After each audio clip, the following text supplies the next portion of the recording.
Ya, pimpinan puja yang saya hormati, para ibu, bapak, saudara setama, umat wihara Dhamma-Sukha Pluit yang saya hormati, selamat malam, Sotihotu, Namo Buddhaya. Bagaimana kabarnya Bapak Ibu Saudara? Sehat? Waras? Bapak Ibu Saudara setama, pada kesempatan malam hari ini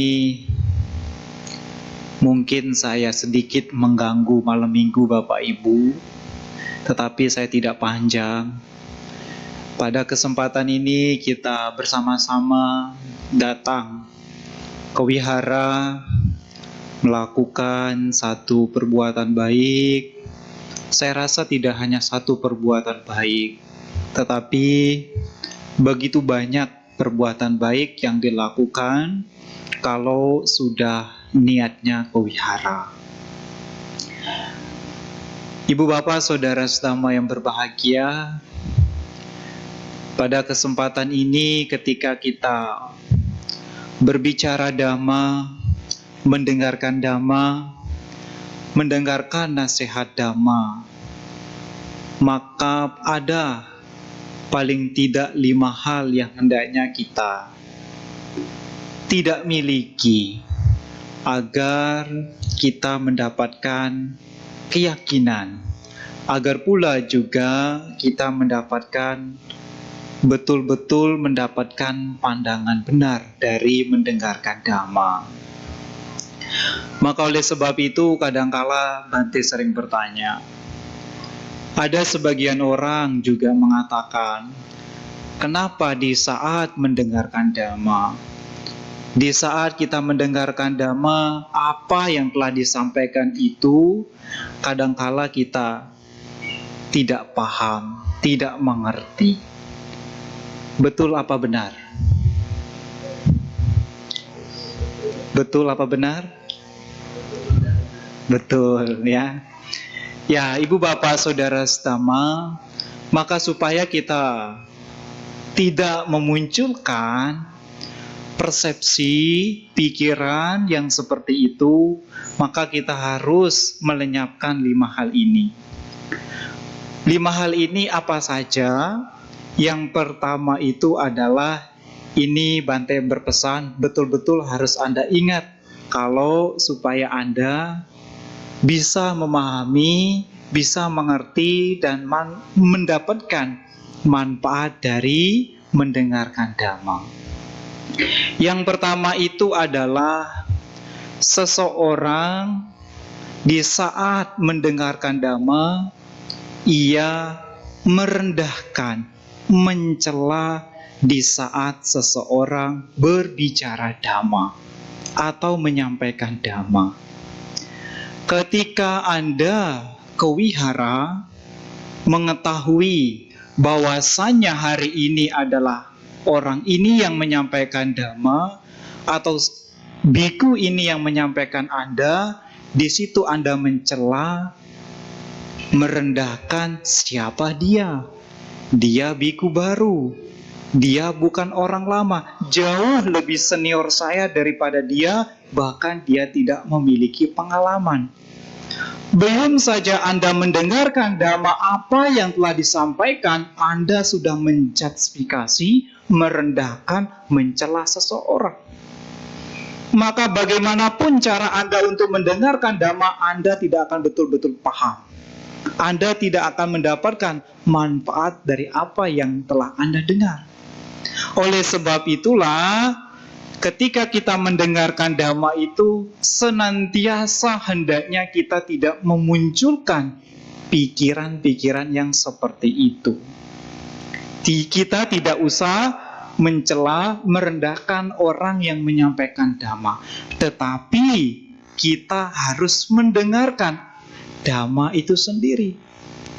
Apapun yang dia bicarakan, apapun yang dia sampaikan, asalkan itu Dhamma. Ya. Nah, oleh sebab itulah Bapak Ibu Saudara setama, Jangan sekali-sekali kita merendahkan, mencela seseorang yang menyampaikan dhamma. Karena apa yang dia bicarakan, karena apa yang dia sampaikan itu adalah dhamma. Berarti kalau Anda mencela, merendahkan seseorang, sama halnya Anda merendahkan dhamma itu sendiri. Itulah sebabnya Anda tidak akan paham. Itulah sebabnya Anda tidak mendapatkan manfaat dari mendengarkan dhamma. Yang berkembang di situ itu adalah pikiran yang negatif, bukan pikiran yang positif. Ini yang pertama, Bapak Ibu Saudara. Lalu yang kedua itu adalah seseorang di saat mendengarkan dhamma, ia merendahkan kata-kata atau ia merendahkan topik yang disampaikan oleh seorang pembicara. Ya. Apapun yang disampaikan, apapun yang dia bicarakan, walaupun itu adalah basic, walaupun itu adalah dasar dhamma yang dia sampaikan, itulah dhamma. Anda tidak bisa mencela kata-kata dia. Dia adalah orang baru, dia anak baru, dia pandita baru, dia biku baru, bahkan dia samanera baru, dia tidak tahu apa. Anda sudah mencela kata-kata dia. Jauh lebih pengalaman saya begitu besar daripada dia, sehingga saya banyak memiliki kata-kata yang memiliki makna. Anda mencela topik pembicaraan kata-kata yang disampaikan. Aduh, orang itu yang ceramah pasti hanya itu-itu saja. Pasti katanya itu-itu saja. Ya, sebelum Anda mendengarkan, Anda pun juga merendahkan kata-kata orang yang dia sampaikan. Nah, ini yang harus Anda semua harus pahami. Harus Anda dimengerti supaya mendapatkan manfaat dari mendengarkan dhamma itu. Lalu yang ketiga adalah seseorang ini di saat mendengarkan dhamma, ia merendahkan dirinya. Yang pertama, ia merendahkan orang lain. Yang kedua, dia merendahkan kata-kata orang lain. Yang ketiga, dia merendahkan dirinya sendiri. Saya ini siapa? Bagaimana saya bisa mengerti dhamma? Bagaimana saya bisa paham dhamma? Bagaimanapun kalau Anda sudah merendahkan diri Anda sendiri untuk mendengarkan dhamma, tidak bakalan mendapatkan hasil manfaat dari mendengarkan dhamma.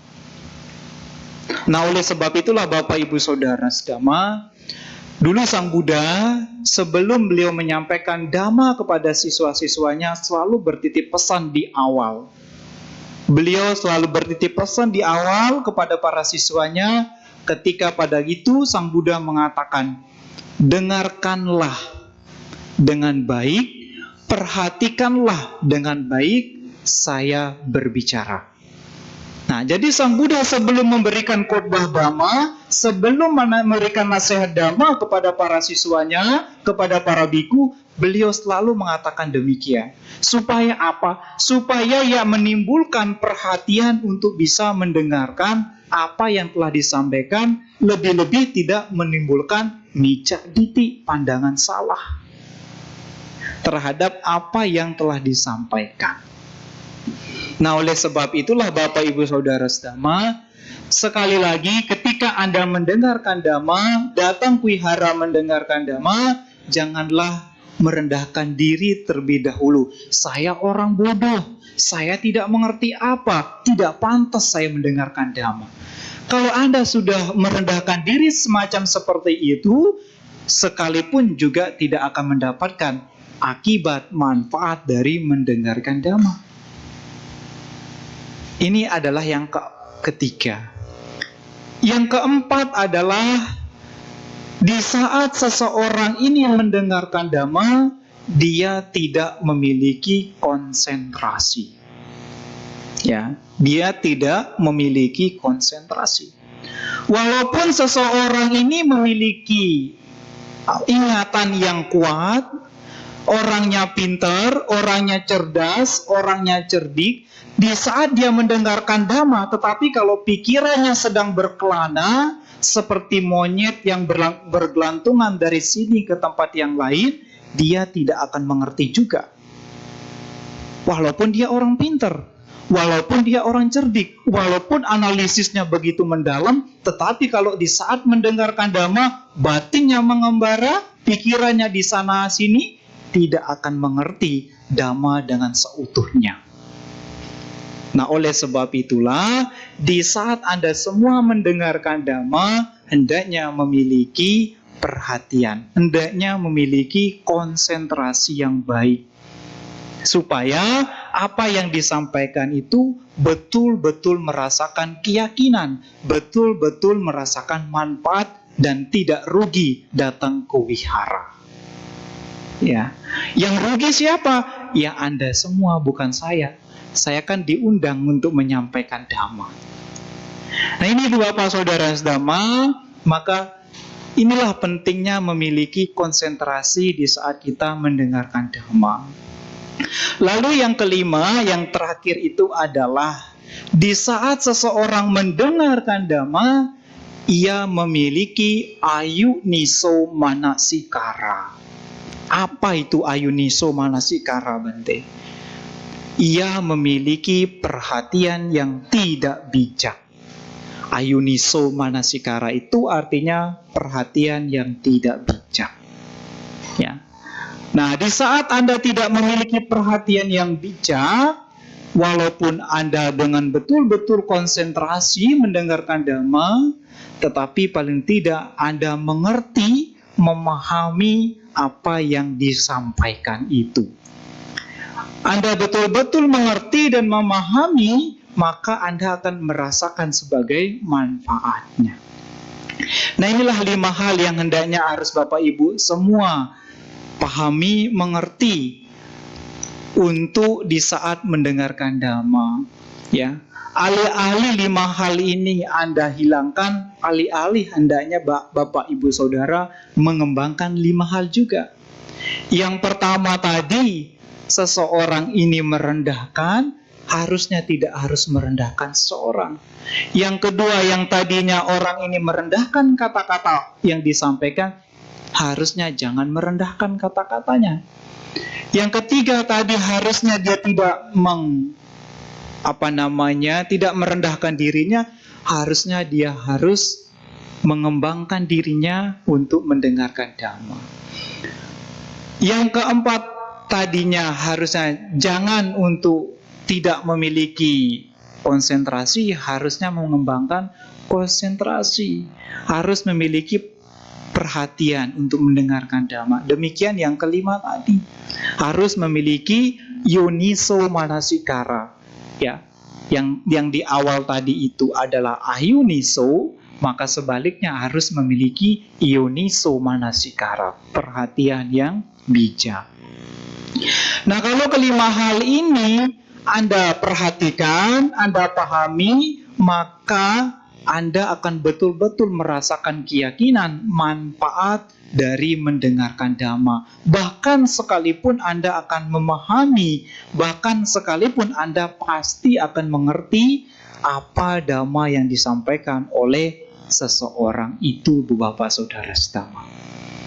Nah, ini Bapak Ibu Saudara Dhamma, di awal saya sering mengingatkan, menyampaikan untuk memberikan 5 hal ini supaya Bapak Ibu itu betul-betul mendapatkan manfaat datang wihara.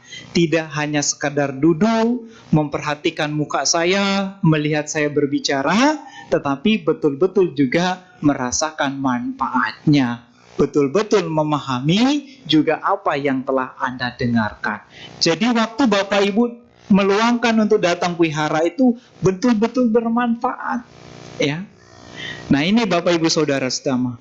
Pada kesempatan ini Bapak Ibu Saudara, saya akan sedikit mengulas tentang ajaran Dhamma Guru Agung Buddha tentang kekayaan spiritual, atau disebut sebagai Sata Arya Dana. Pernah mendengar? Pernah membaca?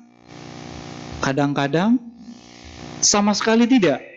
Mungkin kalau saya artikan ke dalam bahasa Indonesia, Anda pasti pernah membaca, ya. Nah, ini Bapak Saudara Dhamma, Sata Arya Dhamma ini adalah, kalau kita melihat dari arti kata ini adalah sata itu adalah 7. Beda dengan ata. Ata itu adalah 8. Ya, sedikit-sedikit belajar bahasa Pali ya. 9 itu nawa ya. Nah, 10 itu apa Bante? Dasa. Nanti kalau 11 itu apa Bante? Eka dasa. Ya, nah seperti itu. Nah, dari Bapak Saudara Setama, sata itu adalah 7. Arya itu artinya apa? Mulia. Ya. Kemudian dana itu artinya kekayaan atau kedermawanan. Jadi kalau digabungkan menjadi satu kalimat yang utuh, artinya apa? 7 kekayaan mulia. Ya. Nah, 7 kualitas kekayaan mulia ini, Ibu Bapak Saudara Setama, tidak membutuhkan waktu yang panjang untuk mencari, seperti mencari materi dari pagi, siang, hingga malam. Tetapi 7 kualitas kekayaan ini hanya membutuhkan niat, waktu, dan kesempatan untuk mempraktekkan, mengaplikasikan, menerapkan di dalam kehidupan sehari-hari. Guru agung kita Buddha Gotama mengklasifikasikan, mengkelompokkan ada 2 jenis kekayaan di dunia ini, yang sifatnya materi dan sifatnya non-materi. Sifat materi ini seperti bagaimana Bante? Ya, Anda semua sudah tahu. Anda punya motor, Anda punya mobil, Anda punya rumah, ya. Anda punya anting, Anda punya gelang, Anda punya permata. Segala apapun yang sifatnya benda, inilah disebut sebagai materi. Tetapi materi yang kita miliki saat ini sewaktu-waktunya akan hilang. Sewaktu-waktunya akan terbakar. Sewaktu-waktunya akan bisa dicuri. Sewaktu-waktunya bisa dirampok. Kalau kita memiliki harta materi, senyaman-nyaman apapun, sebagus apapun Bapak Ibu menyimpan harta materi berlian emas yang di lemari itu, suatu saat kalau ada musibah, kalau ada banjir, kalau ada kebakaran, hangus sudah. Betul apa benar? Betul. Anda berupaya keras untuk mencari itu, Anda menyimpan dengan sebagus-bagus apapun, bahkan Anda menyimpan di bank sekalipun, masih ada yang merampok. Siapa yang merampok? Korupsi. Itu Bapak Saudara Setama. Inilah kekayaan yang sifatnya materi, dan itu adalah sifatnya sementara. Sebagus-bagus apapun cara menyimpannya, dia akan hilang.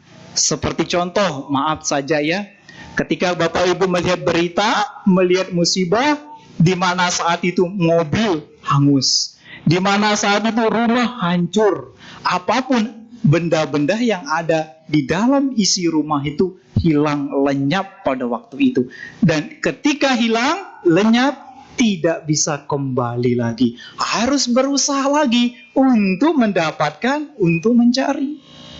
Ya, nah, seperti korban yang Bapak Ibu lihat ya di beberapa hari yang lalu, berita banyak sekali. Ya, seperti lihat saudara-saudara kita di Bekasi ya, begitu banyak sekali. Kita lihat harta kekayaan berupa materi itu hilang lenyap sudah. Inilah bahayanya dari kita memiliki harta materi yang terlalu banyak, yang apalagi orang itu pelit dan tidak murah, rendah untuk berbagi. Ini bisa saja hilang Bapak Ibu Saudara Setama. Bahkan untuk bisa mendapatkan yang begitu banyak ini membutuhkan waktu yang berbulan-bulan, bertahun-tahun. Nah, tetapi sebaliknya Bapak Ibu Saudara, Guru Agung menjelaskan kita memiliki materi yang sifatnya non-materi. Apa yang sifat non-materi ini adalah kekayaan ini tidak bisa dirampok, tidak bisa hanyut, tidak bisa dicuri, tidak bisa terbakar oleh musibah apapun. Ini bedanya Bapak Ibu Saudara Setama. Kekayaan yang non-materi ini tidak bisa terbakar oleh musibah apapun ini sampai kita meninggal sekalipun kita akan membawanya. Nah, inilah yang disampaikan oleh Guru Agung kita Buddha Gotama, disebut sebagai 7 kekayaan mulia. Juga kita kenal sebagai kekayaan spiritual. 7 kekayaan mulia ini, yang pertama adalah hendaknya memiliki kekayaan berupa sadha, keyakinan. Ya, Anda yakin terhadap permata Buddha, permata Dhamma, permata Sangha. Tidak hanya kita cukup yakin terhadap permata Buddha, permata Dhamma, dan permata Sangha, juga Anda juga yakin terhadap tilakana, anicca, dukkha, dan anatta. Juga pun Anda yakin harus terhadap hukum karma, hukum sebab akibat. Nah, ketika Anda yakin terhadap ajaran Guru Agung kita Buddha Gotama, inilah yang senantiasa menjaga, melindungi Anda setiap waktu, setiap saat, dimanapun Anda berada. Nah, keyakinan yang Anda miliki saat ini hendaknya pula tidak hanya sekedar keyakinan saja, tetapi harus berusaha. Anda harus berusaha untuk betul-betul memiliki keyakinan dengan mempraktekkannya. Yakin terhadap hukum karma, Anda betul-betul merasakan sebagai buah akibatnya karena Anda yakin tentang hukum karma itu sendiri. Maka kalau Anda yakin, memiliki keyakinan, memiliki sadha, ketika Anda berbicara Dhamma, menyampaikan Dhamma, memberikan nasihat Dhamma, pasti Anda memberikan kepada orang yang bersatu keyakinan. Nah, seperti halnya, karena Anda satu keyakinan dengan saya, yaitu umat Buddha, saya bisa memberikan khotbah Dhamma. Tidak mungkin saya berkhotbah kepada orang yang berkeyakinan yang lain terlebih dahulu. Maka saya harus memberikan khotbah itu kepada orang yang berkeyakinan, orang yang bersatu keyakinan. Sama halnya juga ketika Anda mau berbagi, pasti Anda berpikir saya harus berbagi kepada orang yang bersatu keyakinan. Bahkan ketika Anda saat suka dan duka, Anda pun pasti dibantu oleh orang yang bersatu keyakinan. Karena sama-sama berlindung kepada permata Buddha, permata Dhamma, permata Sangha. Nah, kalau Anda betul-betul yakin terhadap memiliki sadha ini, maka sekuat apapun badai menghantam Anda, tidak akan tergoyahkan. Karena Anda sudah membuat pondasi dengan begitu kokoh, begitu kuat, Bapak Ibu Saudara sekalian. Demikian, oleh sebab itu Bapak Ibu, berikanlah pesan, motivasi kepada anak Anda semua yang masih muda-muda, generasi Z, generasi milenial ini, untuk tidak tergoyahkan dengan badai-badai yang di luar. Buatlah pondasi yang begitu kuat agar dia merasakan kenyamanan dari apa keyakinan yang dijalani oleh orang tuanya. Maka di saat mereka ketika kelak sudah berpasangan, sudah berumah tangga, dia akan merasa nyaman, memiliki keyakinan yang sama. Ya. Nah, oleh sebab itulah, terutama yang muda-muda, janganlah Anda tergoyah dengan rumput yang hijau. Mungkin rumput tetangga lebih hijau, ya. Tetapi hendaknya kalian buatlah pondasi dulu. Buatlah keyakinan Anda menjadi kokoh. Nah, ketika Anda dihantam dengan hal-hal yang lain, maka Anda akan berusaha karena Anda memiliki keyakinan sadha. Nah, ini Bapak Ibu Saudara sekalian, kekayaan yang pertama, harus memiliki sadha. Kekayaan yang kedua itu adalah sila, moralitas. Ya. Perilaku sikap kita tidak hanya baik di mulut saja, tidak hanya baik pada perilaku dan tindakan saja, tetapi kita harus berusaha, berupaya untuk memberikan yang terbaik. Artinya kita harus menjaga, ya, menjaga dengan sebaik-baik. Maka kewajiban kita sebagai umat Buddha, Guru Agung Buddha telah memberikan agar kita betul-betul menjadi umat Buddha yang baik. Beliau memberikan untuk menjalankan Pancasila Buddhis, 5 kewajiban dan 5 pantangan yang harus kita jalani, terutama Anda semua sebagai seorang upasaka, upasika, atau seorang berumah tangga. Mungkin bagi ibu bapak ada yang mengatakan kurang, Bante. Kalau 5 sila itu mungkin kurang bagi saya, Bante. Boleh kalau mau ditambah 8 sila. Aduh, kalau cuma 8 sila itu gampang, Bante. Bisa ditambah lagi nggak, Bante? Bisa.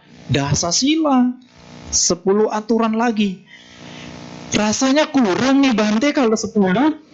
Ayo tambah lagi dengan 227 patimokkha sila. Sudah jadi biku, nyaman sudah.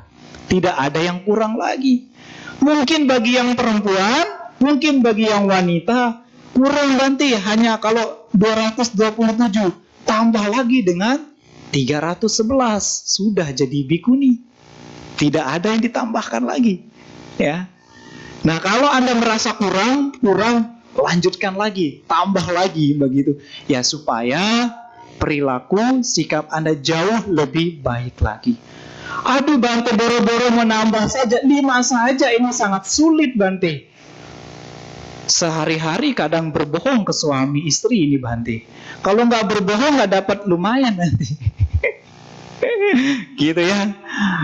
Begitu Bapak Saudara sekalian. Sulit mungkin juga untuk mempraktekkan 5 Pancasila Buddhis. Padahal supaya perilaku sikap kita ini dijaga dengan baik, hanya 5 saja yang dibutuhkan. Ya, untuk tidak membunuh, ya, tidak mencuri, tidak berbuat asusila, tidak berbohong, tidak minum-minuman. Bante hanya menyebutkan poin-poinnya saja. Saya rasa Anda semua sudah betul-betul paham mengenai 5 Pancasila Buddhis ini. Hanya saya mengingatkan Anda semua. Tapi hati-hati, kalau hanya Bapak Ibu melanggar satu saja dalam 5 Pancasila Buddhis itu, 4 silanya itu bisa hancur juga. Kalau Anda melanggar terutama 5, nomor 5 itu, Pancasila Buddhis nomor 5. Kesadaran Anda akan menjadi lemah. Di saat kesadaran Anda menjadi lemah, nah disitulah Anda akan mudah untuk membunuh, ya, mudah untuk mencuri, melihat tahu tempat suami istrinya simpan uang, ambil, ya gitu. Nah, kemudian di situ mudah untuk berbuat asusila. Wah, lihat istri punya orang dipanggil, nggak tahu. Nah, kemudian berbohong, ya. Maka kalau kesadaran ini sudah lemah, Bapak Ibu Saudara, semuanya bisa hancur. 5 sila itu sudah tidak terjaga. Ya, 5 sila itu sudah tidak terjaga, Bapak Ibu Saudara. Oleh sebab itu, jadikanlah sila Pancasila Buddhis ini sebagai jembatan dalam kehidupan sehari-hari. Ya, sebagai jembatan sehari-hari. Maka di saat para Bante juga mengatakan silena sugati yanti, kalau Anda betul-betul menjaga, merawat sila dengan sungguh-sungguh, akan terlahir di alam sugati, alam berbahagia, Bapak Ibu Saudara sekalian.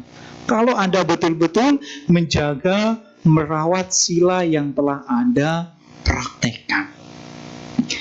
Nah, ini Ibu Bapak Saudara sekalian, kekayaan kita yang kedua, yaitu sila, moralitas. Kekayaan kita yang ketiga itu adalah hiri. Tahu artinya hiri? Malu berbuat jahat. Ya.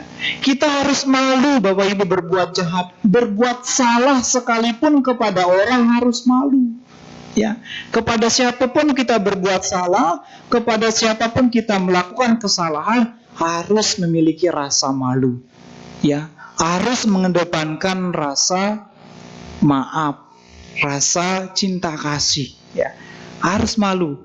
Malu juga mencuri mangga tetangga ketika melewati pagar kita.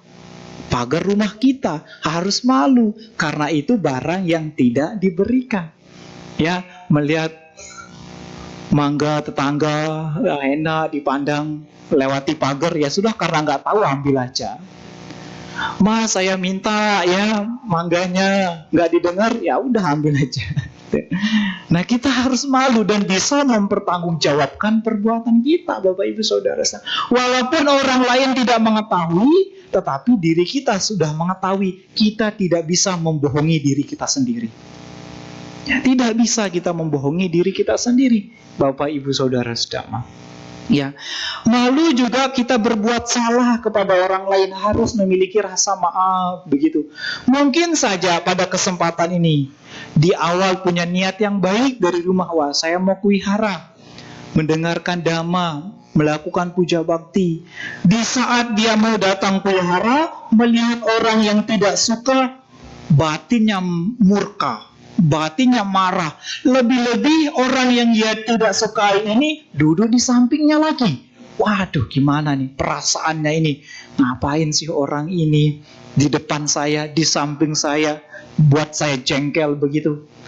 Anda harus malu terhadap seperti itu. Masa dengan sesama umat beragama seperti demikian, Bapak Ibu Saudara sekalian. Lebih-lebih seharusnya kita harus memiliki rasa maaf. Dengan cara bagaimana kita memberikan rasa maaf? Berarti sama-sama memberikan Pepsodent saja. Senyum maksudnya, ya. Senyum Pepsodent. Maka alih-alih kebencian, kemarahan itu hilang sudah kotorannya, seperti Anda menggosok gigi itu, kotorannya akan hilang. Maka rasa senang, bahagia, sukacitalah yang muncul. Demikian juga gigi Anda akan menjadi cemerlang. Nah, demikian Bapak Ibu Saudara sedama, hendaknya kita harus memiliki rasa malu terhadap perbuatan salah pada orang lain. Ini adalah iri kekayaan kita yang ketiga. Kekayaan kita yang keempat, dia tidak malu berbuat jahat, maka dia pasti akan menanggung akibatnya. Otapa. Nah, Bante akan menyambung di awal tadi. Iri itu malu berbuat jahat, Bapak Ibu Saudara sekalian. Kadang kalau Bante melihat berita ya, sempat berpikir melihat berita itu mudah-mudah sekali melakukan korupsi. Apa nggak malu ya? Ya, mudah-mudah sekali itu melakukan korupsi. Kenapa dia melakukan korupsi? Mungkin saja dia tidak tahu sebagai akibat dari perbuatannya itu. Maka muncullah yang namanya otapa, kekayaan kita yang keempat. Malu berbuat jahat, takut dengan akibat, Bapak Ibu Saudara sedama. Ya, dia seenaknya mengambil kekayaan orang lain, tetapi tidak malu. Yang lebih beratnya itu adalah dia menanggung akibatnya. Guru Agung kita Buddha Gotama, Bapak Ibu Saudara, menjelaskan orang-orang yang suka korupsi, orang-orang yang suka mengambil kekayaan orang lain itu tidak bisa terlahir di alam bahagia. Pasti dan pasti akan terlahir di alam peta. Maka ketika pada waktu itu Bapak Ibu Saudara sekalian pernah membaca khotbahnya Bante Moggallana, beliau ini memiliki kesaktian begitu luar biasa. Sehingga apapun yang beliau bisa lihat Bapak Ibu Saudara, orang-orang yang terlahir di alam peta itu bagaimana yang merasakan penderitaannya itu, Bante Moggallana itu udah tahu. Seperti hanya orang yang suka korupsi ini, dia terlahir di alam peta. Kemanapun dia pergi, dia berjalan, selama di alam peta itu, dia tidak merasa nyaman. Bahkan lebih-lebih ketika dia berjalan kemanapun itu, selalu diikuti dengan anak panah penderitaan. Sewaktu-waktu ketika dia berhenti, anak panah ini akan tertancap di dalam tubuhnya dan merasakan penderitaan yang dia lakukan. Hati-hati jangan korupsi, ya. Hati-hati jangan mengambil kekayaan orang lain, Bapak Ibu Saudara sedama. Besar kecil Anda mengambil, Anda korupsi, pasti itu akan mendapatkan akibatnya, Bapak Ibu Saudara. Maka oleh sebab itulah Anda harus memiliki otapa, akan takut akibat dari perbuatan yang Anda lakukan. Lebih-lebih itu pun juga Anda takut dengan hukum karma, Bapak Ibu Saudara selama. Karena apa yang Anda lakukan ini pun juga Anda rasakan sebagai akibatnya, baik secara individu, Bapak Ibu Saudara selama. Karena perbuatan itu diri sendirilah yang mendapatkan akibatnya. Seperti di dalam abin hak pacawe kenapata, ya, kamayoni kama bantu. Segala perbuatan baik maupun buruk yang dilakukan oleh seseorang itu diwarisi oleh dirinya sendiri. Orang bisa baik, orang bisa bahagia, orang bisa selamat karena dilindungi oleh perbuatannya. Orang ketika mendapat musibah, kecelakaan misalnya, dia sampai meninggal karena perbuatan buruknya berbuah. Nah, seperti contohnya Bapak Ibu Saudara sekalian, suatu ketika ada orang mengalami musibah yang begitu keras kecelakaannya, tetapi yang hanya hancur itu mobilnya saja. Orangnya tidak apa-apa, orangnya masih selamat. Maka disitulah Anda bisa berpikir karma itu. Oh, ternyata karma baik itu sedang melindungi. Kalau kita kecelakaan kecil saja bisa menyebabkan kita meninggal, oh ternyata karma buruk yang berbuah karena berkat perbuatan Anda. Itu kalau kita berpikir karma. Karena banyak orang bertanya, ketika kita mendapatkan musibah, ketika orang mendapatkan kecelakaan, di mana karma orang itu? Maka ketika Anda masih selamat, disitulah karma masih melindungi Anda, Bapak Ibu Saudara sekalian. Nah, ketika Anda tidak selamat, ya sudah, pindah alam, karma Anda sedang berat, sedang berbuah. Nah, ini Ibu Bapak Saudara sekalian, oleh sebab itu Anda harus betul-betul ingat hiri dan otapa. Tahu malu berbuat jahat, kita tahu sebagai akibatnya. Ini kekayaan kita yang nomor 4, Bapak Ibu Saudara sekalian. Kekayaan yang nomor 5 itu adalah bahu saca. Apa itu bahu saca? Pernah mendengar? Pernah membaca? Pernah tidak? Tidak pernah. Berarti Anda tidak pernah membaca Manggala Sutta.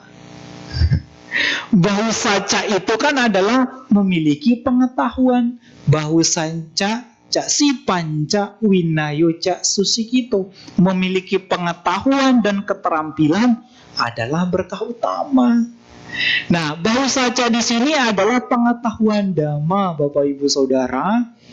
Nah, memiliki pengetahuan dhamma adalah salah satu kekayaan. Maka Sang Buddha mengatakan di dalam salah satu sutta, jadilah pewaris dhamma, jangan sebagai pewaris materi.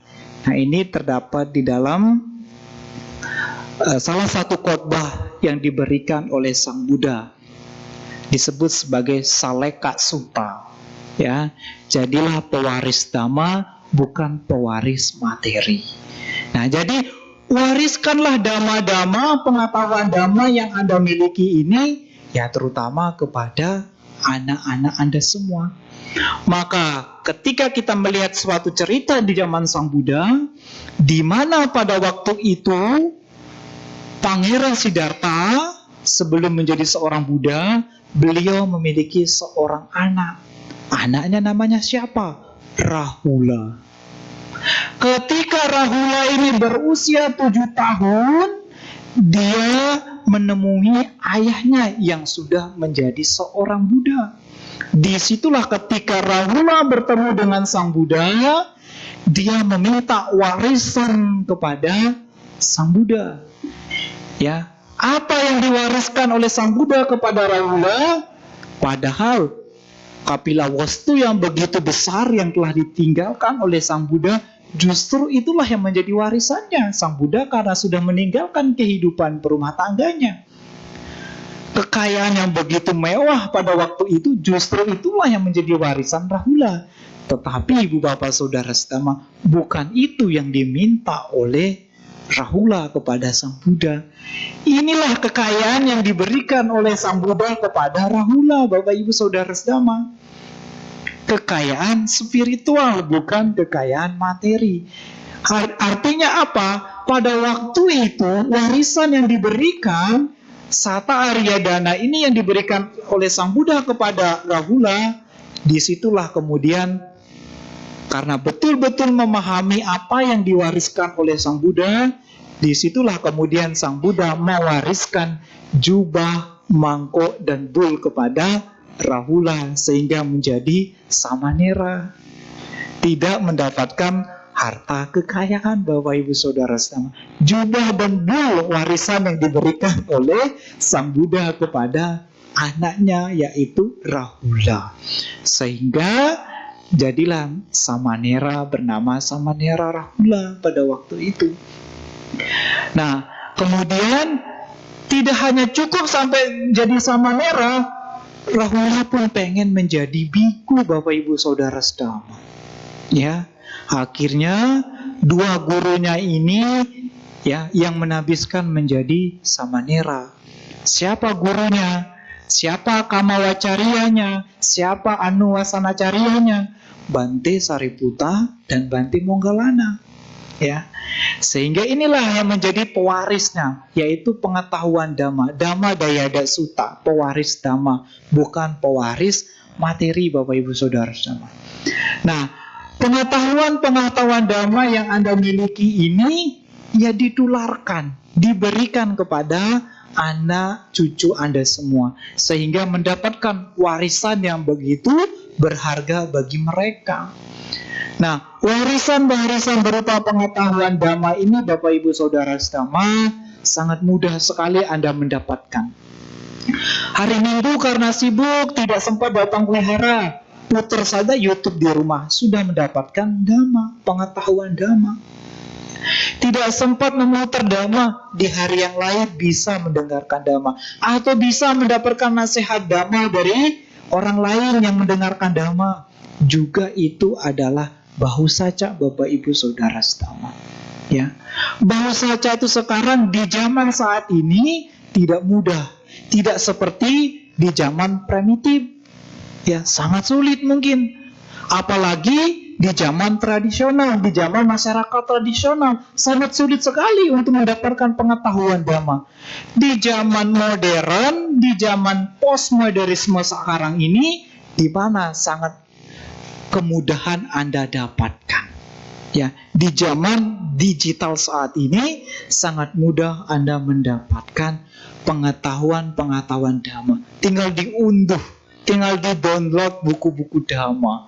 Mungkin dulu itu sangat sulit ya belajar Dhamma, bahkan untuk datang wihara tempatnya jarang, bahkan untuk belajar Dhamma pun sangat sulit dari para biku. Sekarang Anda diberikan keluasan, kemudahan untuk bisa belajar Dhamma, berdiskusi Dhamma.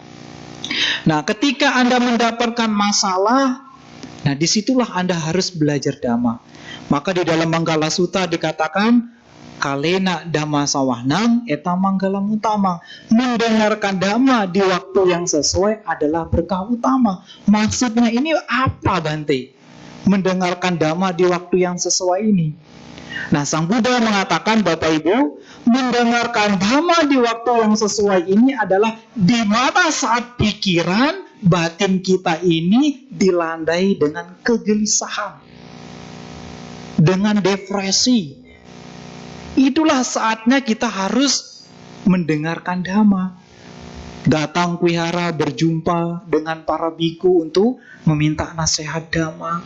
Ketemu orang yang memberikan nasihat Dhamma. Inilah dikatakan sebagai mendengarkan Dhamma di waktu yang sesuai. Maka disitulah kemudian Anda akan menjadi ya betul-betul mendapatkan untuk mengatasi dari kekacauan, kegelisahan dari batin Anda semua. Ini Bapak Saudara Dhamma, bahu saca harus memiliki pengetahuan Dhamma. Juga memiliki pengetahuan Dhamma tidak hanya dasarnya saja, Bapak Ibu. Anda semua harus kritis. Jangan sampai seperti yang dikatakan Rocky Gerung menjadi orang yang dungu. Ya, Anda itu harus menjadi orang yang kritis. Harus belajar dhamma itu secara komprehensif, secara menyeluruh, secara mendalam.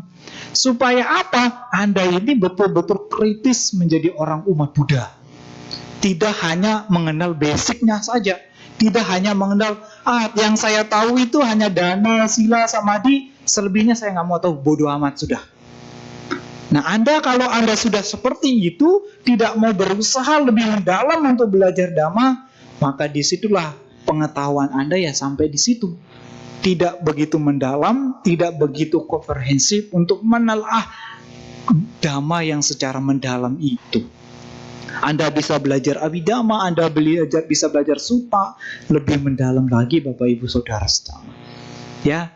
Nah, oleh sebab itulah harapan saya Anda semua itu belajar dhamma, jadilah orang yang kritis. Pengen saya mendengar orang yang kritis belajar dhamma itu. Ya.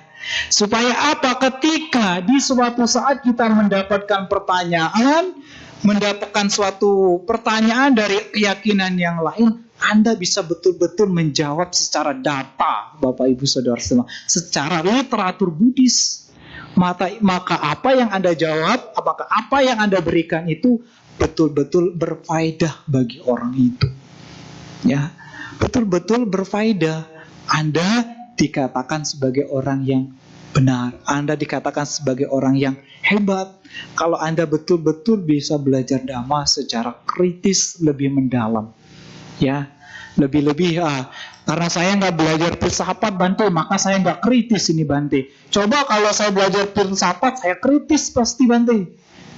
Ya walaupun nggak belajar filsafat secara kritis, tetapi berusahalah, berupayalah untuk menjadi orang yang kritis di dalam belajar dhamma, terutama Bapak Ibu. Ya, nah ini Bapak Ibu Saudara, hendaknya Anda memiliki bahu saja, memiliki pengetahuan dhamma. Ya, memiliki pengetahuan dhamma baik melalui di rumah, ya.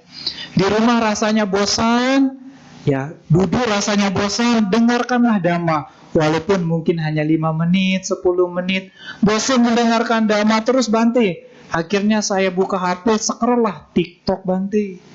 Ya, scroll lah story orang Bante.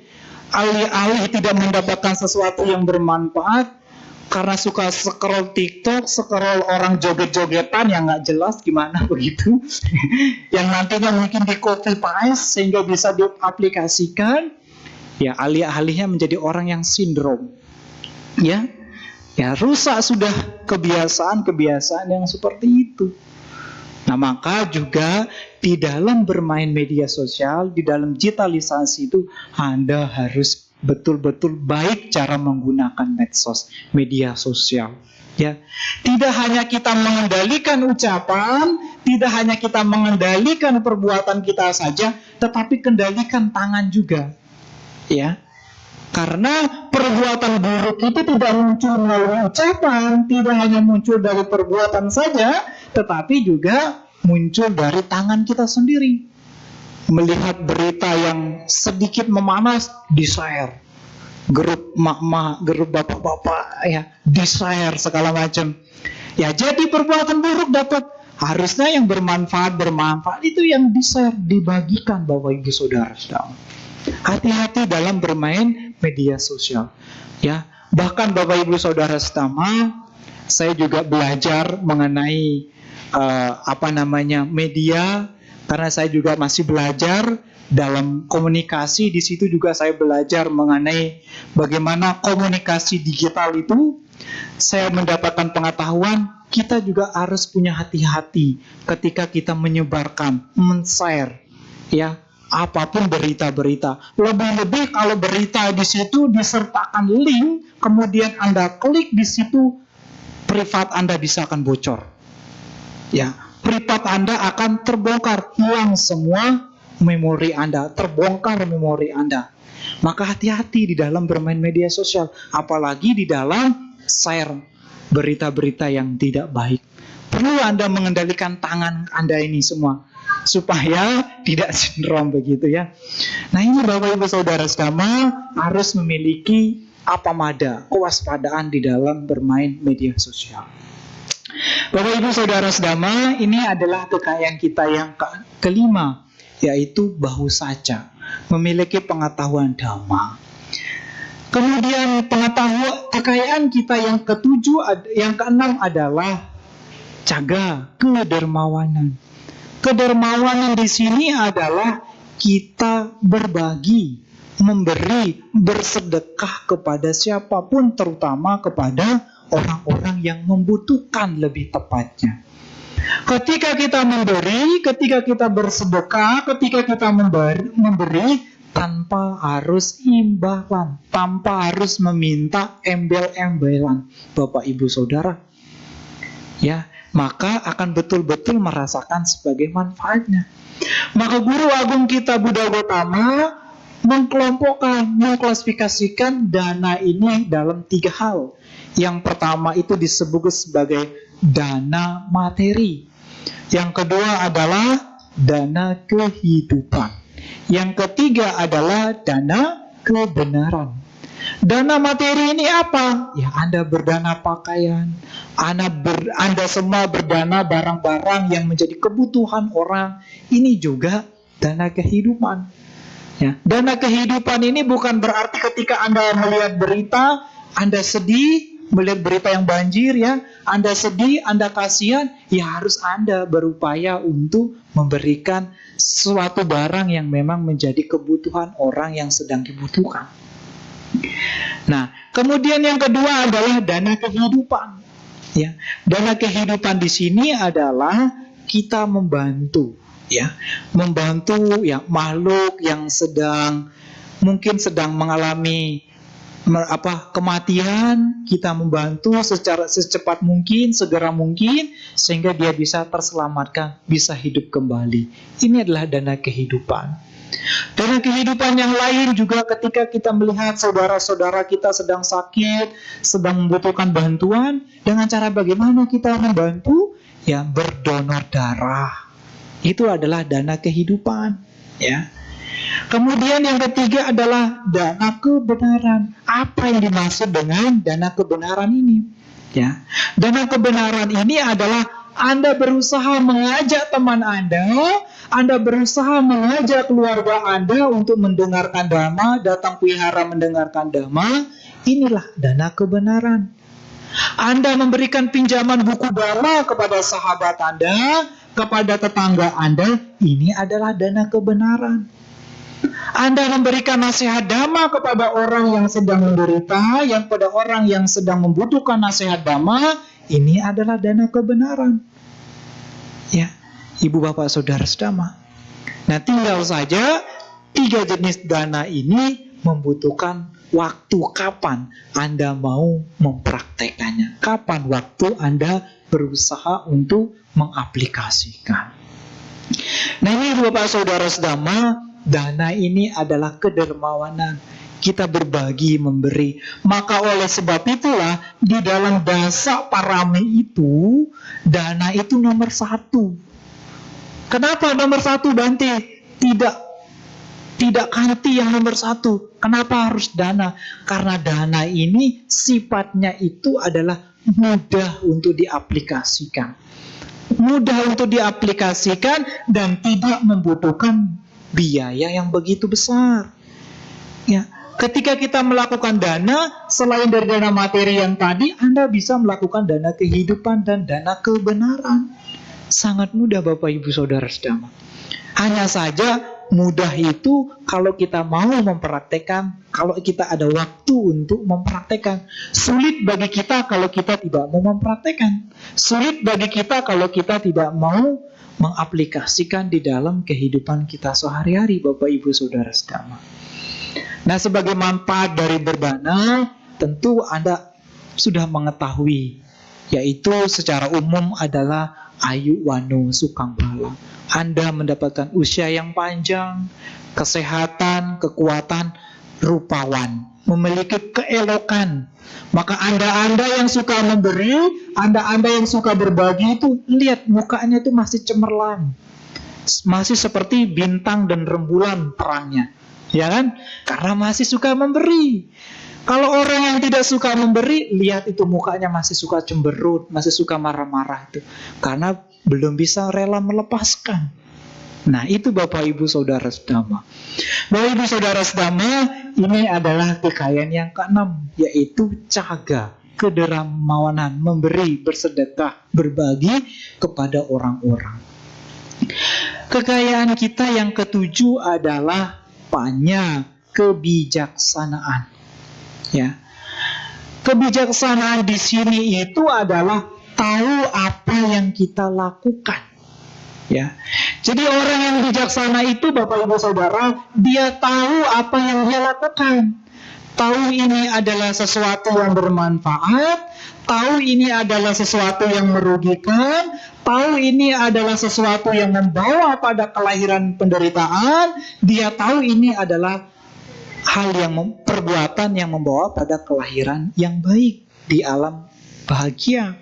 Inilah dikatakan sebagai orang yang bijaksana. Ya, bijaksana Bapak Ibu Saudara. Bahkan ketika dia dicela, bahkan ketika dia hina, dia menerima dengan lapang hati. Kalau Anda menerima dengan lapang hati, ketika Anda dicela, ketika Anda dimarahi, Anda diuji kebijaksanaan di sana. Ya, ketika Anda dimarahi, dicela, dihina, kemudian Anda marah lagi, bijaksananya belum ada. Ya, maka disitulah secara sederhana kita menguji kebijaksanaan, apakah saya orang bijaksana atau tidak pada waktu yang itu. Ketika Anda dimarahi, ketika Anda dicela, dihujat oleh orang, Anda diam, Anda menerima, bijaksana sedang berkembang di saat itu Bapak Ibu Saudara Sedama. Tetapi kalau Anda sebaliknya marah juga, maka Anda bukan orang bijaksana. Itu Ibu Bapak Saudara Sedama. Ya. Nah, Guru Agung kita Buddha Gautama juga, kebijaksanaan ini kita dapatkan melalui 3 hal Bapak Ibu Saudara. Melalui Sutta Mayapanya, Bawana Mayapanya, dan Citta Mayapanya. Nah, apa maksud dari Sutta Mayapanya ini? Kita mendapatkan kebijaksanaan melalui Dhamma, melalui ajaran Sang Buddha. Ketika Anda belajar Dhamma, buku Dhamma, Anda akan mendapatkan kebijaksanaan. Anda tahu mana yang baik, mana yang tidak baik. Ketika Anda mendengarkan Dhamma, mendengarkan nasihat Dhamma, disitulah Anda menimbulkan kebijaksanaan. Oh, saya tahu maksudnya ini. Oh, saya mengerti. Bijaksana, Anda paham, Anda mengerti. Ya, ini dikatakan sebagai Sutta Mayapanya. Kita belajar Dhamma, berdiskusi Dhamma, dia akan menimbulkan kebijaksanaan di dalam diri kita. Yang kedua adalah Bawana Mayapanya. Kebijaksanaan itu muncul melalui praktek bawana, meditasi. Maka ketika Anda bermeditasi, tidak memiliki pikiran, aduh, kapan Bante ini selesai ya? Oh, lama sekali. Dia berpikiran seperti itu, Bantenya tidak merespon, sehingga dia mengirimkan, ya, dia mengirimkan melalui pesan suara kepada Bantenya. Melalui pesan suara dia mengirimkan supaya Bantenya supaya cepat-cepat selesai. Apa yang dia kirimkan pesan kepada Bante? Bante, kapan selesai meditasi? Dia mengirim suara melalui angin, saya akan membalas, nanti pasti akan selesai, tunggu saja. 5 menit lagi akan selesai. Bantenya mengatakan demikian, tidak respect. Kok lama sekali Bantenya meditasi ini? Ya, karena Bantenya juga tidak respect, mengatakan demikian, dia berikan lagi peringatan kepada Bantenya dengan keltek, tangannya nggak dimainkan terus. Nah, ini mau tanda-tandanya mengingatkan Bantenya untuk segera cepat selesai. Bantenya tidak respect, Bantenya tidak merespon. Akhirnya ya sudah, diam juga. Karena Bantenya tidak merespon, Bantenya tidak respect, buat ulah lagi, keluar pintu, buka pintu, dor, keceder. Wah, ini menandakan ini sudah mau selesai meditasi ini. Ketika Anda berupaya seperti demikian, ya tidak akan memunculkan konsentrasi. Anda akan menimbulkan apa? Penderitaan kilesa. Ya, kilesa yang muncul di dalam diri Anda tidak mendapatkan sebagai manfaat dari praktek meditasi. Begitu. Nah, itu Ibu Bapak Saudara Setama, oleh sebab itulah konsentrasi. Sehingga dengan praktek bawana ini akan menimbulkan kebijaksanaan. Timbullah di situ menjadi pengetahuan bagi Anda. Ini yang baik, ini yang tidak baik. Kemudian yang ketiga adalah cita mayatanya, yaitu kebijaksanaan itu muncul melalui perhatian cita. Ya itu tadi melalui meditasi. Maka perlu juga menimbulkan perhatian. Tidak hanya melalui meditasi, juga perhatian itu bisa ditimbulkan melalui mendengarkan dhamma, memasang telinganya dengan baik-baik. Ini mendapatkan kebijaksanaan melalui cita mayapanya. Nah, oleh sebab itulah konsentrasi melalui bijaksanaan melalui cita mayapanya ini, walaupun di saat meditasi Anda jangan sekali-sekali pun berpikiran yang lain-lain. Ya, berpikir ingin membuka mata lah karena lama meditasi, melihat samping kiri depan belakang masih orangkah atau tidak di saat meditasi. Ya, tidak memiliki perhatian yang bijak, malahan mendapatkan ayuniso manasikara, perhatian yang tidak bijak. Nah, inilah Bapak Ibu Saudara, 7 kekayaan yang diberikan oleh Sang Buddha kepada Bapak Ibu Saudara Setama, kepada kita semua. 7 kualitas kekayaan ini Bapak Ibu tidak bisa dirampok, tidak bisa dicuri, tidak bisa dibakar, tidak bisa dihanyutkan oleh peristiwa-peristiwa lain apapun. Tidak bakalan bisa. Kekayaan ini bisa kita bawa sampai kita meninggal. Ya, hanya saja 7 kekayaan mulia ini Bapak Ibu Saudara, kita membutuhkan waktu, dan tidak membutuhkan waktu yang begitu lama untuk mendapatkan kekayaan. 7 kualitas kekayaan ini tidak seperti kekayaan materi. Kekayaan materi kita bisa dapatkan setelah 1 bulan, setelah 2 bulan bekerja, 1 bulan bekerja, baru mendapatkan. Tetapi 7 kualitas kekayaan ini Anda hanya membutuhkan waktu, niat, dan kemauan saja untuk mendapatkannya, Bapak Ibu Saudara. Bapak Ibu Saudara Setama, sebelum berakhir Bante akan bertanya, ke-7 kualitas kekayaan ini sudahkah Anda miliki? Sudahkah Anda praktekkan? Nah, berarti kalau diam kayak gini belum berarti.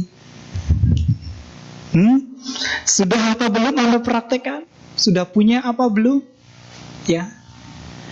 Ya, Bante kembali katakan, hanya membutuhkan niat, waktu, dan kemauan saja untuk mempraktekkan ke-7 kualitas kekayaan ini. Tidak susah, tidak membutuhkan waktu yang begitu lama untuk mencarinya.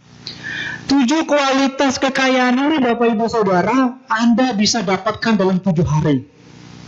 Lah, bagaimana caranya Bante? 1 hari Anda harus praktekkan kekayaan yang pertama. Apa kekayaan yang pertama?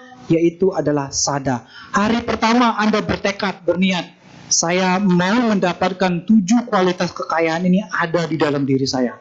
Maka di situ Anda bertekad, hari pertama saya mau mempraktekkan sada saya, datang kuihara, melakukan puja, sehingga disitulah sada keyakinannya akan kuat terhadap permata Buddha, permata Dhamma, dan permata Sangha. Bahkan lebih-lebih dia yakin terhadap hukum karma. Hari yang kedua, karena hari pertama saya sudah mendapatkan kekayaan, sudah mempraktekkan kekayaan, yaitu adalah berupa sada, maka di hari kedua saya harus mempraktekkan apa itu? Sila, menjaga sila saya, moralitas saya. Paling tidak sehari saya tidak harus berbuat tidak baik, menjaga sila saya. Saya harus tidak melakukan perbuatan yang buruk, saya harus melakukan perbuatan baik, minimal menjaga sila sehari itu saja. Tidak berbohong, tidak mencuri, tidak berbuat asusila, tidak membunuh nyamuk walaupun menerpa tangannya, melihat nyamuknya yang payah sudah mati. Nah, hari itu Anda tidak mempraktekkan kekayaan. Ya. Nah, hari yang ketiga, berusaha lagi. Saya harus mempraktekkan ini, malu berbuat jahat. Ya. Hari yang keempat, saya harus berusaha lagi. Saya harus mendapatkan akibat dari perbuatan itu. Saya harus tahu akibatnya itu. Saya harus mempraktekkan ini. Hari yang kelima, saya harus mempraktekkan kekayaan yang kelima ini adalah baru saja. Paling tidak sehari itu saya mendengarkan dhamma 30 menit aja. Atau 10-15 menit. Atau 10 menit. Paling tidak sehari saya harus mendengarkan dhamma. Maka Anda sudah mempraktekkan. Anda sudah mendapatkan kekayaan yang kelima. Hari yang keenam, saya harus berusaha paling tidak mempraktekkan berdana walaupun besar maupun kecil kepada orang yang membutuhkan. Ya. Hari yang ketujuh, paling tidak saya juga harus berusaha lagi, harus mendapatkan kebijaksanaan. Paling tidak di rumah sebelum bekerja meditasi 10 menit, 15 menit atau 30 menit, maka Anda sudah mempraktekkan kekayaan. Tidak membutuhkan waktu, dalam waktu 1 bulan Bapak Ibu. 7 hari aja cukup mempraktekkan 7 kekayaan ini kalau dilakukan secara berminggu-minggu, berbulan-bulan, bahkan bertahun-tahun. Begitu banyak sudah kekayaan yang Anda kumpulkan. Begitu banyak kekayaan yang telah Anda dapatkan Bapak Ibu Saudara sedama. Maka kekayaan materi dan kekayaan spiritual itu seimbang sudah. Banyak sudah mendapatkan materi, banyak juga mendapatkan kekayaan. Mendapatkan kekayaan berupa spiritual. Seimbang sudah kekayaan materi dan kekayaan spiritual, Bapak Ibu Saudara sedama.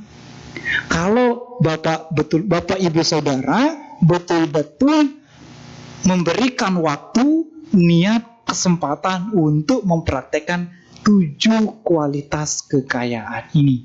Ini yang menjadi kesempatan Bante untuk menyampaikan 7 kualitas kekayaan ini. Tenang Bapak Ibu, tidak akan hilang kekayaan Bapak Ibu. Kalaupun banjir datang di rumah Anda, tidak juga hilang. Kekayaan itu sudah ada di dalam diri Anda. Tidak ada orang yang bisa merampok kekayaan Anda. Sekalipun orang itu membunuh Anda, kekayaan Anda tidak akan bisa diambil. Karena itu sudah menjadi kekayaan spiritual bagi kehidupan Anda. Ini yang Bante sampaikan kesempatan malam hari ini. Sebelum diakhiri, diberikan kesempatan ya untuk bertanya. Ya. Demikian yang Bante sampaikan.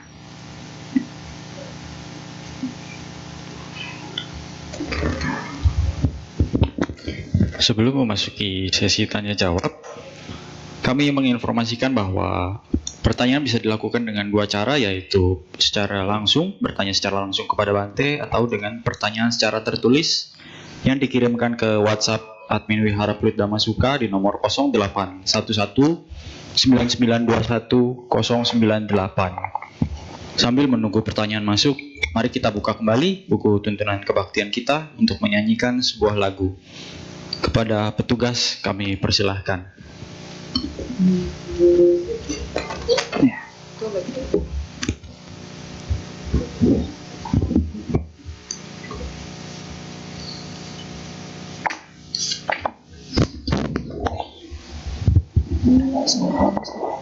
Selamat malam semuanya. Nama budaya. Hari ini saya akan menyanyikan lagu Bila Cinta Kasih Ada. Liriknya ada di sana.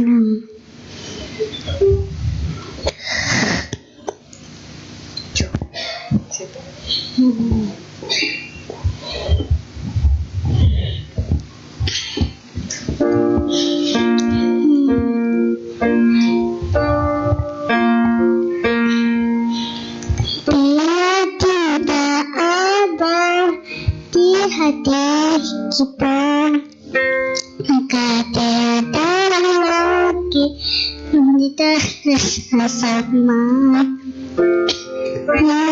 Kasih ada di hati kita, maka terhapuslah kesenangan di jiwa. Sudah hidup ini bila saling mengenal, tiada iri, tiada benci, hidup lebih berarti.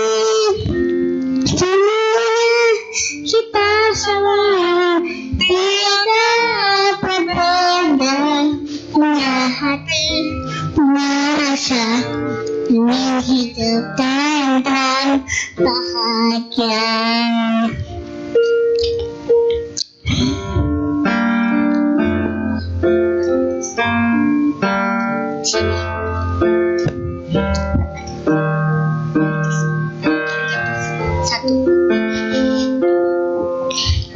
Bila kita ada di hati kita, maka tiada lagi dan sesama. Bila kasih ada di hati kita, maka terhapuslah kesombongan di jiwa. Sudah hidup ini bila saling menyayangi, tiada iri, tiada benci, hidup lebih berarti. Sesungguhnya kita semua tiada berbeda, punya hati, puasa, ingin hidup tentram bahagia. Indah hidup ini bila saling menyayangi, tiada iri, tiada benci, hidup lebih berarti. Sesungguhnya kita semua tiada berbeda, punya hati, punya rasa, ingin hidup tentram bahagia.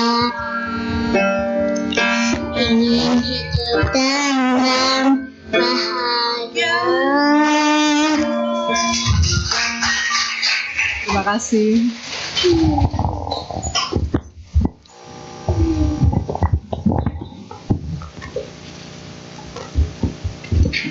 Kini kita memasuki sesi tanya jawab. Apakah ingin bertanya secara langsung kepada Bante?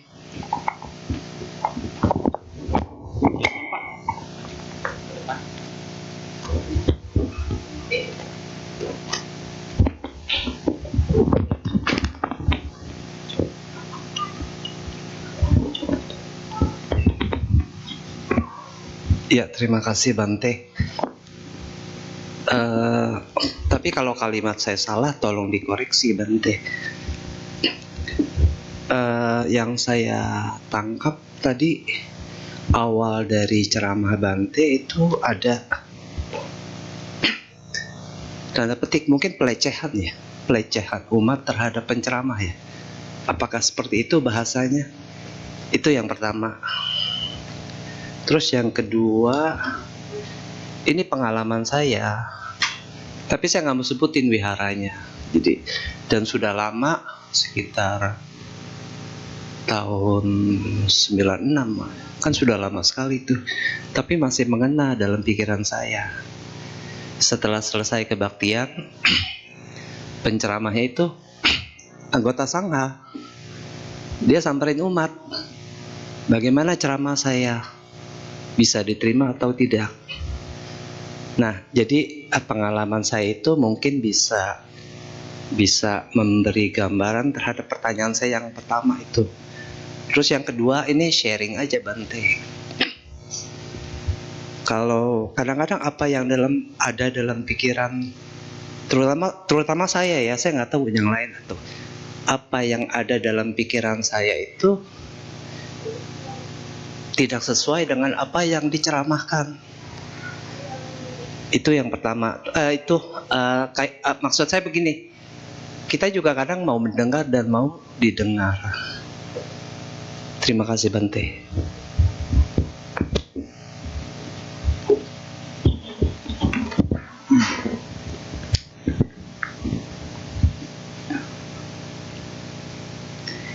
Ya baik, saya kira nggak ada pertanyaan soalnya dihibur sama adik Sakya tadi. Ya baik, yang pertama, apakah ini merupakan pelecehan bagi umat begitu ya? Pelecehan umat terhadap penceramah.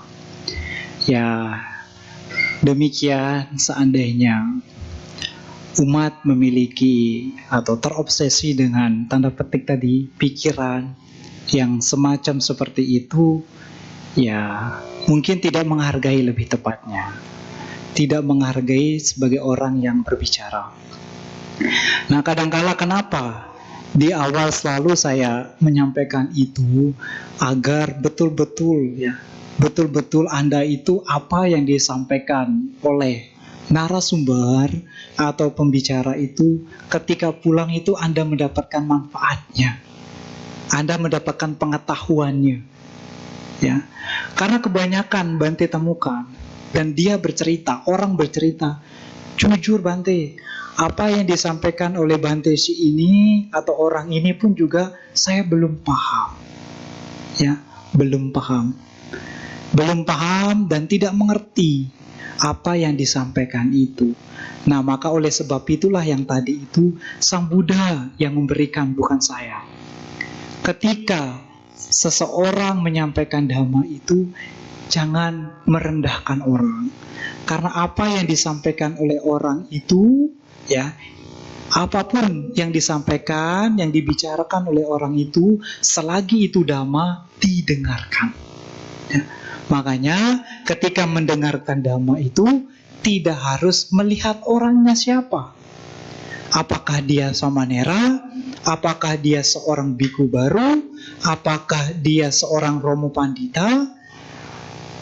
Itu tidak usah berpikir seperti itu. Tetapi yang kita dengar itu adalah apa yang dia bicarakan selagi itu dhamma, ya. Nah, tetapi kalau orang berpikir yang hal seperti itu, itulah yang membuat pikirannya itu tidak berkembang untuk mendengarkan dhamma. Karena seolah-olah dia berpikiran, saya yang paling tahu, saya yang lebih mengerti dari orang yang menyampaikan dhamma itu. Bapak Ibu Saudara sedang, ya. Maka banyak di salah satu sutta, namanya Wasala Sutta, itu Sang Buddha memberikan perumpamaan, ya, memberikan perumpamaan. Barangkali saya juga di tempat ini pernah saya sampaikan. Perumpamaannya itu adalah ketika seseorang ini datang ke wihara, ya, mendengarkan ceramah dhamma yang indah pada awalnya, indah pada pertengahannya, dari seorang penceramah atau para biku dengan kata-kata yang sebenarnya, yang sesungguhnya. Ketika dia duduk, ketika dia mengambil tempat duduknya itu, dia tidak memiliki konsentrasi. Ini perumpamaan yang pertama, ya. Dia tidak memiliki konsentrasi dan dia tidak mau mendengarkan apa yang disampaikan oleh orang tersebut. Artinya inderanya ini beralih kepada dunia masing-masing, dunianya sendiri, beralih ke medianya, berbicara dengan temannya sebelah, mengajak ngobrol temannya sebelah. Ya akhirnya dia tidak memahami apa yang dia sampaikan, dia tidak mengerti apa yang dia sampaikan. Maka inilah diibaratkan seperti seseorang memegang gelas dengan kuat, dengan tegak, tetapi dengan terbalik. Ya, dia tidak akan betul-betul memahami dhamma itu. Perumpamaan yang kedua juga, ketika seseorang ini datang ke wihara mendengarkan dhamma, mendengarkan nasihat dhamma yang indah, pertengahan dan akhirnya ini ajaran Sang Buddha ini, dan dengan kata yang sebenarnya, kemudian dia duduk di tempat duduknya, ya, dia duduk di tempat duduknya itu dengan konsentrasi, dia mendengarkan apa yang telah didengarkan. Nah, ketika dia bangkit dari tempat duduknya, selesai mendengarkan dhamma, pulang, sudah tidak ingat dhamma yang dia sampaikan, sudah lupa. Maka ini diibaratkan seperti seseorang ya menaruh biji-bijian, menaruh makanan di pangkuannya, ketika dia bangun, semua makanan itu akan berserak. Bahkan mungkin hanya sedikit yang masuk ke kantong celananya. Artinya tidak sepenuhnya dia mendapatkan dhamma itu sendiri. Ini perumpamaan yang kedua. Perumpamaan yang ketiga itu adalah ketika seseorang datang wihara mendengarkan dhamma, yang indah pada awalnya, yang indah pada pertengahannya, yang indah pada akhirnya dengan kata yang sungguh-sungguh, kemudian dia duduk dengan konsentrasi, kemudian dia duduk dengan perhatian, dia mendengar, dia menyimak, sampai selesai ceramah, bangkit dari tempat duduknya itu masih menyimak, masih menerkam, masih mengingat dhamma yang dia sampaikan. Maka ini diibaratkan seperti seseorang memegang gelas dengan tegak, walaupun gelasnya berisi penuh dengan air, sedikit pun dia tidak akan jatuh di tempat itu. Artinya apa Bapak Ibu Saudara sedama? Supaya apapun yang kami sampaikan, para pengkhotbah dhamma menyampaikan dhamma itu, supaya Anda betul-betul mendapatkan pandangan benar, supaya Anda betul mendapatkan keyakinan dari ajaran Sang Buddha itu sendiri. Itu yang menjadi tujuannya, agar Anda itu tidak rugi mendengarkan dhamma yang berjam-jam, misalnya berwaktu-waktu. Seperti itu ya. Andai kata itu melecehkan orang yang menyampaikan dhamma, saya kembalikan kepada Anda semua. Anda menerima apa yang kami sampaikan, Anda tidak menerima apa yang kami sampaikan, no problem. Yang penting kami di sini diundang untuk ceramah. Dan tujuan yang kami sampaikan, apapun yang kami sampaikan, apapun yang kami bicarakan itu adalah tidak lain dan tidak bukan adalah dhamma, bukan kampanye politik. Ya Bapak Ibu Saudara ya. Nah ini Bapak Ibu Saudara, kami tidak ya, kalau andai pun Anda yang berpikiran seperti itu, ya tidak menjadi masalah. Ya, itu yang pertama kok. Kemudian yang kedua, ya, ada dengan pengalaman, dengan cerita, ada salah satu seseorang biku yang dikatakan tadi menyampaikan apakah ceramah saya itu bisa diterima atau tidak. Sebenarnya itu adalah dia secara tidak langsung itu ada feedback, ada umpan baliknya, ada respon dari kita supaya apa? Dhamma yang dia sampaikan itu ajaran yang disampaikan, ajaran dhamma yang dia sampaikan itu relevan atau tidak dalam kehidupan sekarang. Misalnya seperti itu. Sebenarnya hanya membutuhkan feedback, umpan balik saja, membutuhkan respon. Nah, membutuhkan respon sehingga dia melakukan pendekatan secara individu. Apakah ceramah saya menarik atau tidak? Nah, kalaupun dia tidak menarik, maka dia bisa mengevaluasi dirinya, memperbaiki dirinya. Harus bagaimana saya ceramah ini supaya umatnya bisa tertarik, tercakap, terkikik. Nah, misalkan seperti itu. Nah, itu tujuannya supaya mendapatkan stimulus, supaya mendapatkan respon. Kalau itu ceramahnya menarik, agar supaya ceramah berikut-berikutnya pun juga lebih menarik lagi, supaya umatnya misalnya tidak ngantuk, supaya umatnya terhibur mungkin. Seperti itu. Nah, itulah tujuan maksudnya. Bukan semata-mata kita mencari penilaian. Wah, biku ini karena ceramahnya dapat 90 sudah. Wah, kayak gitu ya. Jadi berlomba-lomba artinya, bukan ceramah. Nah, saya kira itu yang menjadi jawaban saya ya. Ya, semoga bisa diterima. Kalaupun tidak bisa diterima, ya bisa kembali memberikan saya feedback.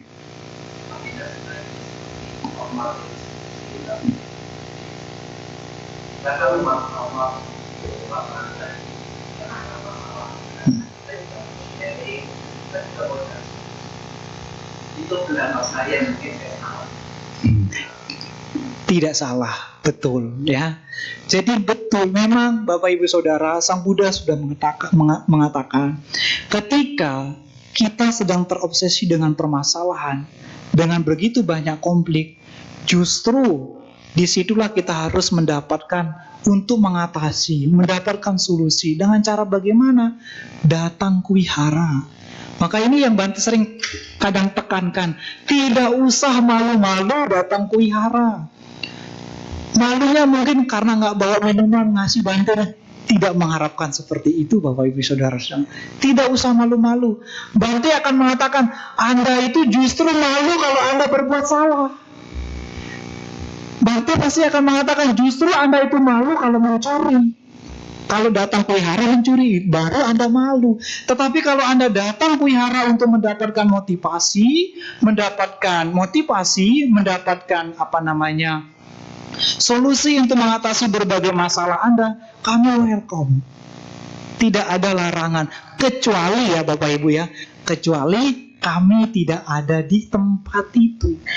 Ya kadang tahu ya Bapak Ibu Saudara Setama, kami para biku ini melalang buana kemana-mana. Ya, nanti hari ini bisa saja di tempat ini, minggu depan sudah pindah ke tempat yang lain. Melalang buana, ya, seperti monyet yang bergantungan, habis dari sini lompat sini lagi, habis lompat di sini lompat lagi. Nah seperti itu. Nah tetapi bersyukur kalau ada di wihara itu ada biku yang stay, ada yang tinggal di situ, Anda bisa datang. Ya, saya pun menerima secara welcome. Ya, pengalaman Bante sendiri selama di Wihara Theravada Buddha Sasana, sudah berapa kasus yang saya tangani. Saya jadi bimbingan konseling, ya. Nah, jadi bimbingan saya sudah menangani beberapa kasus. Ada anaknya bermasalah inilah, ada anak masalahnya inilah. Ya, ini menjadi tanggung jawab kewajiban kami terutama menjadi seorang biku. Anda memberikan kami makanan, inilah feedbacknya kami memberikan Anda motivasi, memberikan Anda solusi untuk terbebas dari segala masalah. Kami tidak bisa berbuat banyak-banyak, hanya bisa memberikan nasihat saja itu. Karena kalau memberikan banyak-banyak, memberikan uang sekalipun, Bantenya juga nggak megang. Ya, hanya bisa memberikan nasihat kepada Anda semua ketika Anda punya masalah. Berkali-kali Bante katakan ketika ada masalah, datanglah ke wihara, temui di situ Bantenya atau panditanya untuk mendapatkan solusi, untuk mendapatkan motivasi mengatasi masalah. Jangan malu-malu. Ya, jangan malu-malu. Saya bisa hidup karena Anda yang memberikan saya makan. Kalau Anda semua tidak memberikan saya makan, mati saya. Itu Bapak Ibu Saudara Setama, mati saya. Bahkan sampai saat ini pun saya nggak bisa berbicara mungkin. Karena Anda rajin, karena Anda betul-betul memahami Dhamma, sehingga itulah kami masih disokong, didukung oleh Anda semua. Sehingga yang menjadi kewajiban feedback memiliki kesinambungan, ya. Apa dalam bahasa ilmiahnya itu apa? Metabolisme apa? Apa namanya ya? Kalau dalam bahasa biologinya itu. Nah, simbiosis mutualisme, saling memenuhi, ya. Kita sama-sama saling ya memberikan, memenuhi. Anda memberikan saya makan, kewajiban saya untuk menasihati, memberikan Anda solusi, begitu. Ya mungkin solusi yang kami berikan Anda terima atau tidak terima, tidak menjadi masalah. Itu semua Anda terima, itu ada di dalam kendali Anda. Anda tidak menerima, itu semua ada di luar kendali Anda. Ini yang Bante sampaikan. Semoga dimengerti. Ya, kok gimana?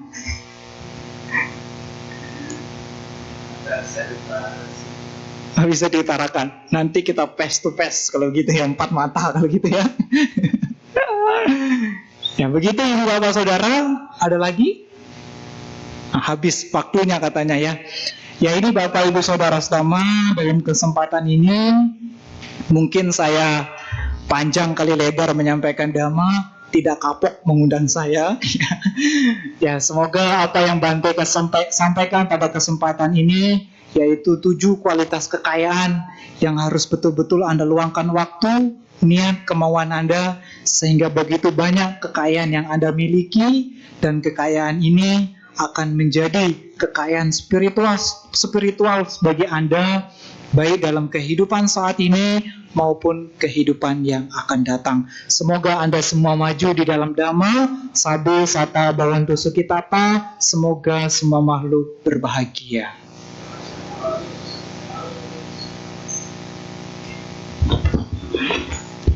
Demikian Dhammadesana yang telah disampaikan oleh Bante. Kami segenap umat dan pengurus Wihara Pit Dhammasuka mengucapkan terima kasih atas Dhammadesana pada malam hari ini.